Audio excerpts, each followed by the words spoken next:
All right, so we're kind of a difficult position here, so if you want to take your shot a second, and then we'll talk about it after.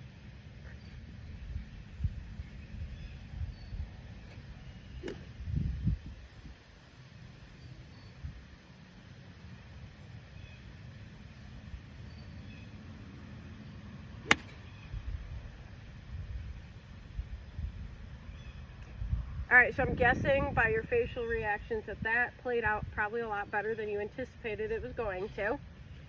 So what was kind of running through, okay, thank you, your head as you were hitting that shot? I was just trying to hit it under the green. Okay, so that's one way to think about it, but as we have, look here, we have this giant tree, and then the pin is just to the right.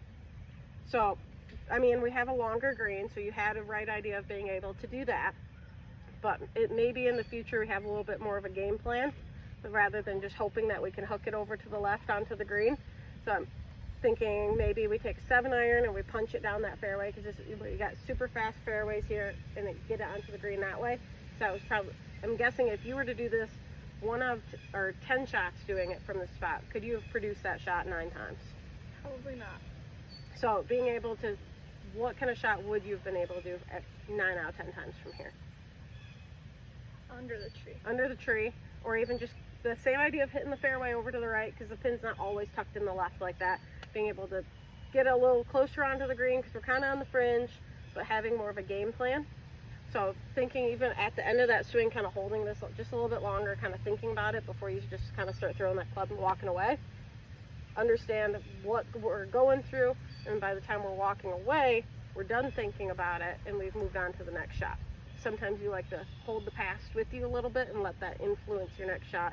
So being able to be a little more cautious and kind of just aware of what you're thinking about on the course, rather than getting overwhelmed or worked up of, oh my God, I have to hit the green.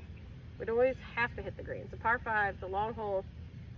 If it takes us 3 or 4 to get on, we make a good putt.